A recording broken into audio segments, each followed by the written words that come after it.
Today हम take a lecture on ocular drug delivery system. तो आज के इस लेक्चर में हम लोग डिफरेंट फॉर्मुलेशंस के बारे में पढ़ेंगे कि डिफरेंट फॉर्मुलेशंस को यूज किया जाता है कि ऑक्यूलर ड्रग डिलीवरी सिस्टम के लिए डिफरेंट ऑप्थेल्मिक प्रिपरेशंस जो कि यूज किए जाते हैं।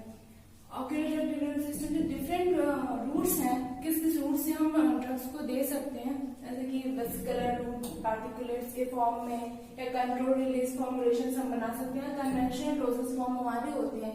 ये 4 तरीके के डिफरेंट ब्रॉडली हमने कैटेगराइज किया है 4 पार्ट्स में कि डिफरेंट फॉर्मुलेशन जिनसे हम बना सकते हैं। ठीक, तो कन्वेंशनल डोसेज फॉर्म में हमारे कौन कौन से डोसेज फॉर्म हमारे solution, suspension, emulsion, ointment and gels. ठीक, ये हमारे कन्वेंशनल फॉर्मुलेशंस हैं जो ये बहुत पहले से यूज किया जाता है। अब सोल्यूशन क्या होता है? सोल्यूशन, अब हम सब किसी भी ड्रग का सोल्यूशन क्यों बनाते हैं? जब कोई भी ड्रग सॉल्युबलाइज फॉर्म में हो जाती है किसी भी एक व्हीकल में, चाहे वो ऑर्गेनिक फेज हो या एक्वस व्हीकल हो, उसमें कोई भी ड्रग हमारी सॉल्युबलाइज हो जाती है, देन हम सोल्यूशन उसका बनाएंगे। सोल्यूशन का, अगर हम सोल्यूशन का कोई भी ऑप्थेल्मिक प्रिपरेशन बना रहे हैं सोल्यूशन फॉर्म में, तो क्या होता है? उसका सबसे बड़ा ड्रॉबैक ये है कि वो ड्रेन आउट हो जाता है, लाइक्राइमल फ्लूइड के थ्रू ड्रेन आउट हो जाता है आईज के थ्रू। तो जो कांटेक्ट टाइम होता है, कांटेक्ट टाइम बहुत कम होगा। कांटेक्ट टाइम कम होगा तो जो ड्रग है अपना पूरा प्रॉपर एक्शन शो नहीं कर पाएगी। पर इसका एडवांटेज क्या है? कन्वीनियंस होता है।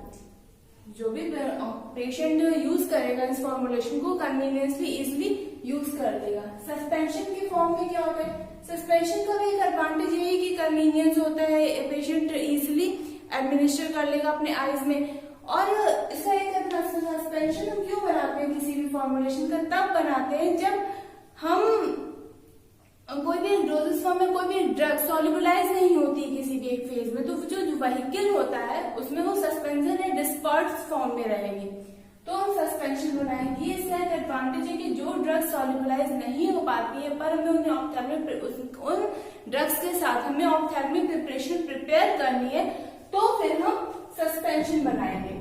पर इसका भी डिसएडवांटेज यही है कि वो जो कांटेक्ट टाइम होता है, कांटेक्ट टाइम बहुत कम हो जाता है, कांटेक्ट टाइम रिड्यूस हो जाता है। कांटेक्ट टाइम रिड्यूस होने की वजह से जो ड्रग है, ड्रग अपना पूरा फार्माकोलॉजिकल एक्शन शो नहीं कर पाती है। नेक्स्ट हमारा इमल्शन। इमल्शन बनाने का क्या एडवांटेज है? अगर हमारा जो ड्रग है, ड्रग हमारी ऑयली फॉर्म में है, ठीक, देन हम उस ड्रग के साथ हम अपना डोसेज फॉर्म प्रिपेयर करेंगे, इमल्शन बनाएंगे। इमल्शन का भी एक जो डिसएडवांटेज है वो यही है कि जो आईज होगा आईज में वो ब्लड, जो विजन होगा ब्लड विजन होगा, पूरा जो विजन हमें क्लियरली विजिबल नहीं होगा। प्लस उसका एडवांटेज ये कि कन्वीनियंस होगा, इजिली हम अप्लाई कर लेंगे, किसी भी डॉक्टर या किसी की भी जरूरत नहीं होगी इस डोसेज फॉर्म को आईज में अप्लाई करने के लिए। नेक्स्ट हमारा ऑइंटमेंट। ऑइंटमेंट के केस में क्या होता है? इसका एडवांटेज ऑइंटमेंट का क्या है? एडवांटेज ये है कि कांटेक्ट टाइम इंक्रीज हो जाता है। जो कांटेक्ट टाइम इंक्रीज होगा तो क्या होगा? जो ड्रग का अपना पूरा फार्माकोलॉजिकल एक्शन, ड्रग अपना पूरा फार्माकोलॉजिकल एक्शन शो कर पाएगी।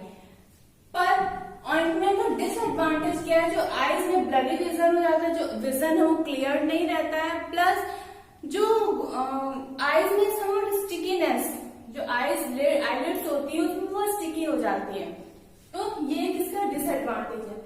जेल्स के साथ अगर कोई भी ophthalmic preparation in jail form में भी कांटेक्ट टाइम जो होगा वो हमारा इंक्रीज कर जाएगा। क्यों? क्योंकि वो टीयर्स के साथ तुरंत वो ड्रेन आउट नहीं हो पाएगा। ऑप्थेल्मिक प्रिपरेशन हम कोई भी बना रहे हैं तो उसका सबसे हमें इस बात का सबसे ज्यादा ध्यान रखना पड़ता है कि जो फॉर्मुलेशन हमने प्रिपेयर किया है वो फॉर्मुलेशन तुरंत ड्रेन आउट ना हो पाए, आईज के साथ उसका कांटेक्ट टाइम इंक्रीज करें। अगर कांटेक्ट टाइम इंक्रीज होगा तभी वो जो भी फॉर्मुलेशन है वो अपना पूरा जो भी ड्रग है वो अपना पूरा फार्माकोलॉजिकल एक्शन शो कर पाएगी।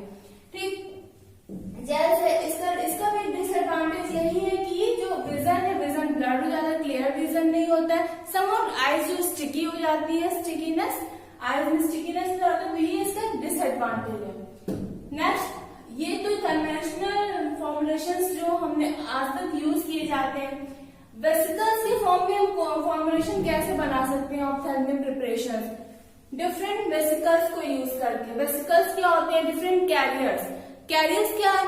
वो मतलब एक ऐसा मोड ऑफ ट्रांसफॉर्मेशन, एक ऐसे कैरियर जो कि हम किसी भी ड्रग को एक अपने इफेक्टिव साइट तक पहुंचाने का काम करते हैं। कैरियर्स के जैसे लाइपोसोम, नियोसोम, लिस्कोसोम, फार्माकोसोम, ये कुछ कैरियर्स हैं जिनको हम यूज करते हैं ऑप्थेल्मिक प्रिपरेशंस को प्रिपेयर करने के लिए। ये कैरियर्स क्या करते हैं? जो भी ड्रग होगी, ड्रग को बाइंड करके then on the effective site, जहां पे हमें उसका साइट ऑफ एक्शन, जहां पे हमें उसका एक्शन चाहिए होगा, वहां तक उस ड्रग को ट्रांसफॉर्म पहुंचा देंगे और अपना फार्माकोलॉजिकल एक्शन शो करेगा। इससे अगर कैरियर फॉर्म में किसी भी डोज फॉर्म को प्रिपेयर करते हैं तो बेसिकली क्या होता है कि जो जो भी हमारा साइड इफेक्ट होता है किसी भी ड्रग का, वो साइड इफेक्ट हमारा रिड्यूस हो जाता है। साइड इफेक्ट रिड्यूस होगा तो क्या होगा? ड्रग को हम बहुत ही लॉन्ग टाइम ड्यूरेशन तक यूज कर पाएंगे। जो भी हम ट्रीटमेंट हम प्रॉपरली ले लेंगे, कोई भी साइड इफेक्ट नहीं शो करेगा। लाइपोसोम्स क्या होते हैं? बाइलेयर नेचर के होते हैं। इसमें जो लाइपोसोम्स के कॉम्पोजिशन होता है कोलेस्ट्रॉल, सोया फॉस्फेटाइलकोलिन, सोया फॉस्फेटाइलकोलिन को ही हम सोया लेसिथिन भी नाम से जानते हैं। लेसिथिन, सोया फॉस्फेटाइलकोलिन, ये सारे इसके अलग अलग नाम है। बेसिकली सोया फॉस्फेटाइलकोलिन और कोलेस्ट्रॉल ये दोनों ही मिलकर के एक वेसिकल का फॉर्मेशन करते हैं। देन कोलेस्ट्रॉल इसमें लाइपोसोम इसको उस वेसिकल को स्ट्रेंथ प्रोवाइड करता है कि वो वेसिकल प्रॉपरली बना रहे। इसका जो डायमीटर साइज होता है वो 25 to 10,000 नैनोमीटर में इसका साइज होता है।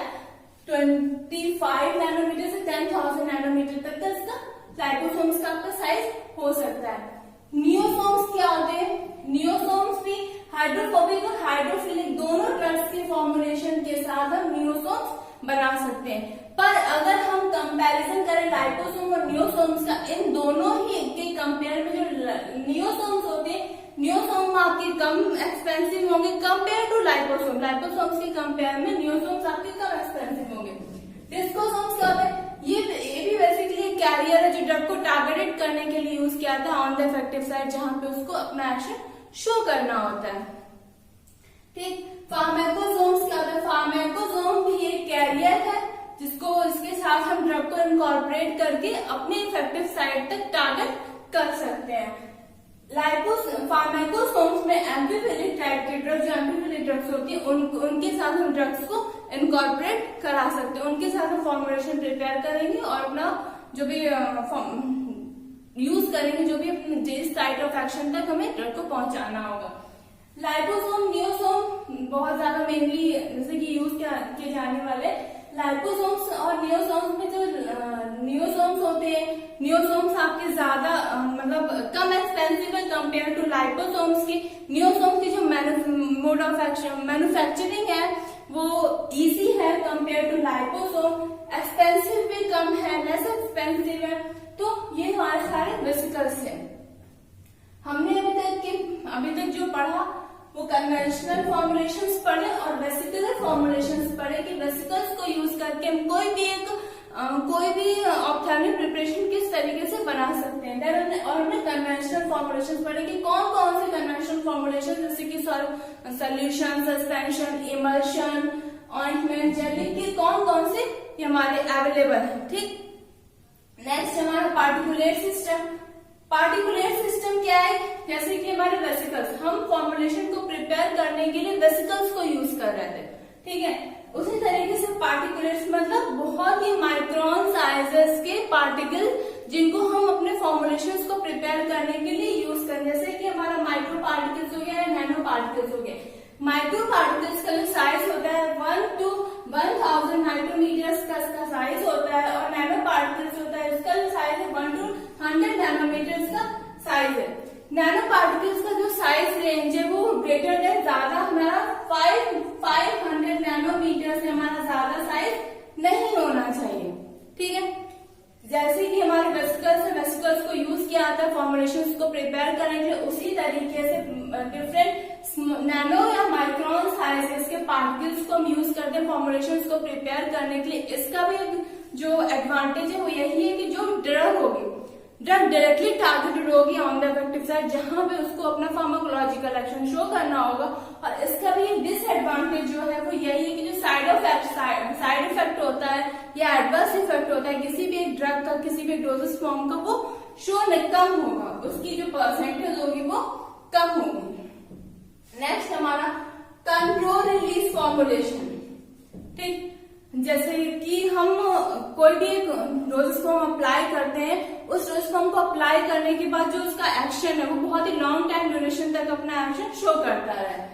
कंट्रोल रिलीज फॉर्मुलेशन में जैसे पहला आपका इंसर्ट्स है, डेंड्राइमर्स है, पॉलीमरिक सोल्यूशन है, माइक्रोनीडल्स है, माइक्रो इमर्शन है, नैनो इमर्शन। तो इस तरीके से कुछ कंट्रोल रिलीज फॉर्मुलेशन भी हम प्रिपेयर कर सकते हैं ऑक्यूलर ड्रग डिलीवरी सिस्टम या ऑप्थेल्मिक प्रिपरेशन के लिए। इंसर्ट्स क्या होते हैं हमारे? इंसर्ट्स को भी दो पार्ट्स में फर्दर सब डिवाइड किया गया, नॉन इरोडिएबल और इरोडिएबल। नॉन इरोडिएबल क्या होते हैं?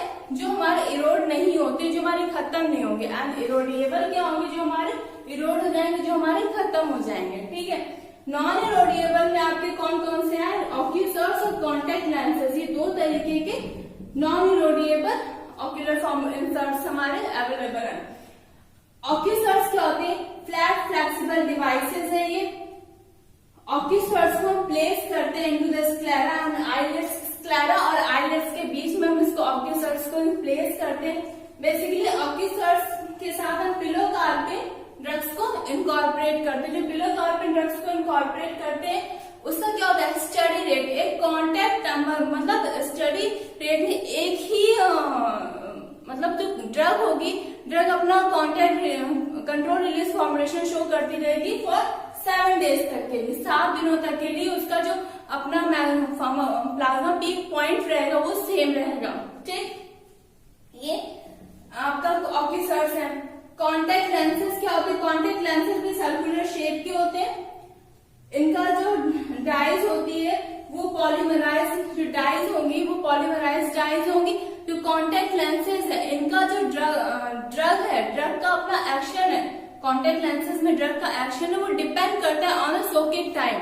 सोकिंग टाइम जो कॉन्टेक्ट लेंसेज है जो सोक कर रहे हैं, सोकिंग जो कर रहे, जिस सोल्यूशन में हम उनको सोक कराएंगे वो हमारा ड्रग सोल्यूशन होगा। तो उस सोल्यूशन में हम उनको सोक कराएंगे तो देन हम अप्लाई करेंगे और उस ड्रग का अपना जो फार्माकोलॉजिकल एक्शन है वो आईज में शो करेगा। इरोडिएबल में क्या होता है? लैक्रिसर्ट्स एंड एसोडियाई। ठीक है, लैक्रिसर्ट्स क्या होते हैं? लैक्रिसर्ट्स बेसिकली आपके रॉड शेप स्ट्रक्चर के होते हैं, प्रोपाइल सेलुलोज के बने हुए होते हैं और इनको यूज किया जाता है ना ड्राई आई सिंड्रोम के लिए हम लैक्रिसर्ट्स को यूज करते हैं। नेक्स्ट हमारा एसोडियाई। एसोडियाई को हम बेसिकली यूज करते हैं ग्लूकोमा के लिए, इस डिजीज के लिए हम इसको यूज करते हैं। जो एसोडियाई का वेट होता है वो 15 to 10 mg का वेट होगा, 15 to 10 mg का वेट होगा और थिन फिल्म होती है, ओवल शेप की थिन फिल्म होती है एसोडियाई। ठीक, तो ये हमारे दो तरीके इंसर्ट्स थे। इंसर्ट्स को दो पार्ट्स में हमने पढ़ा, नॉन इरोडिएबल और इरोडिएबल। नॉन इरोडिएबल में हमने पढ़ा ऑक्यूसर्ट्स और कॉन्टेक्ट लेंसेज और इरोडिएबल में लैक्रिसर्ट्स और एसोडियाई। ठीक, नेक्स्ट हमारे डेंड्राइमर्स। डेंड्राइमर्स बेसिकली डेंड्राइमर्स में एक तरीके के कैरियर्स होते हैं। हम डेंड्राइमर्स उन ड्रग्स के लिए यूज करते हैं जो वाटर नॉन सॉल्युबल होते हैं, जो वाटर में सॉल्युबल बेसिकली नहीं हो पाती। डेंड्राइमर्स का जो स्ट्रक्चर होता है वो ब्रांच स्ट्रक्चर होता है, तो जो ड्रग है वो डिफरेंट ब्रांचेस में एब्जॉर्ब हो जाएंगे और अपना जो साइट ऑफ एक्शन है जो जहां पे उसको अपना फार्माकोलॉजिकल एक्शन शो करना पर वहां पे टारगेटेड हो जाएंगे। देन जो ड्रग है अपना एक्शन शो करेगी डेंड्राइमर्स। पॉलीमरिक सोल्यूशन से क्या मतलब है? जैसे कि हमारा ये सोल्यूशन था, कोई भी ड्रग सोल्यूशन फेज में बन सकती है। सोल्यूशन फेज में बनाने के बाद हम उसमें पॉलीमर्स को इनकॉर्पोरेट करा दें। पॉलीमर्स को इनकॉर्पोरेट करा देंगे तो क्या होगा? वो एक जेल लाइक फॉर्मुलेशन प्रिपेयर हो जाएगा। तो जो फॉर्मुलेशन है हमारा वो थोड़ा सा उसकी विस्कोसिटी इंक्रीज हो जाएगी और जब विस्कोसिटी इंक्रीज होगी तो क्या होगा? जो आईज में जो कांटेक्ट टाइम है ड्रग का वो कांटेक्ट टाइम इंक्रीज कर जाएगा और कांटेक्ट टाइम इंक्रीज करेगा तो ड्रग का अपना फार्माकोलॉजिकल एक्शन शो कर पाएगी। ठीक है। माइक्रो इमल्शंस क्या होते हैं? अगर हमें कोई भी जो ड्रग है ऑयली फेज में है, देन हम इमल्शन प्रिपेयर करेंगे। उस इमल्शन में जो ग्लोब्यूल्स होंगे वो हमारे माइक्रोन साइजेस के होंगे। प्लस इसमें स्टेबलाइजर्स के लिए हम कोलेस्ट्रॉल को यूज करते हैं कि जो वेसिकल्स हमारे फॉर्म हो वो हमारे स्टेबल फॉर्मुलेशन, वो हमारे जो फॉर्मुलेशन हमें प्रिपेयर हो, जो हमारा इमल्शन प्रिपेयर हो वो स्टेबल, उसमें स्टेबिलिटी रहे। ऐसा ना हो कि वो जो ऑयल फेज है या वाटर फेज है वो एग्रीगेट कर जाए अपना, तो वो जो फॉर्मुलेशन है वो ब्रेक कर जाएगा, इमल्शन हमारा ब्रेक कर जाएगा। तो इसके लिए हमें उससे स्टेबिलिटी प्रोवाइड करने के लिए इसमें कोलेस्ट्रॉल को प्रोवाइड कर इनकॉर्पोरेट करते हैं, डालते हैं। इसी तरीके से नैनो इमल्शन जो ग्लोब्यूल्स हेक्सेस होंगे वो नैनो साइजेस के होंगे, नैनो साइजेस के हमारे फॉर्मुलेशन होंगे और इसमें भी हम स्टेबिलिटी प्रोवाइड करने के लिए कोलेस्ट्रॉल को इनकॉर्पोरेट करते हैं। नेक्स्ट इसी तरीके से माइक्रो इमल्शन है तो माइक्रो सस्पेंशन भी हमारा फॉर्म बना सकते हैं हम ऑक्यूलर ड्रग डिलीवरी के लिए, या नैनो सस्पेंशन भी हम प्रिपेयर कर सकते हैं।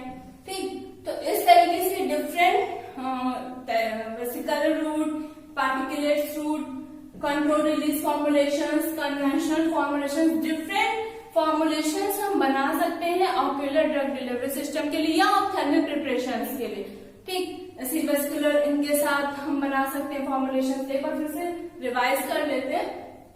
ऑक्यूलर ड्रग डिलीवरी सिस्टम या ऑक्यूलर फॉर्मुलेशंस में conventional route, solution, suspension, emulsion, ointment and gels. Vesiculars के लिए वेस्कुलर रूट्स के liposomes, niosome, discosomes, pharmacosomes. Particulate routes के लिए पार्टिकुलेट सिस्टम में micro particles and nano particles को यूज करते हैं ऑप्थेल्मिक प्रिपरेशन को प्रिपेयर करने के लिए। कंट्रोल रिलीज फॉर्मुलेशन के लिए insert, डेंड्राइमर्स, polymeric solution, micro emulsion, nano emulsion, micro suspension, nano suspension, इस तरीके से डिफरेंट फॉर्मुलेशन हम प्रिपेयर कर सकते हैं। जो भी हमारा नेक्स्ट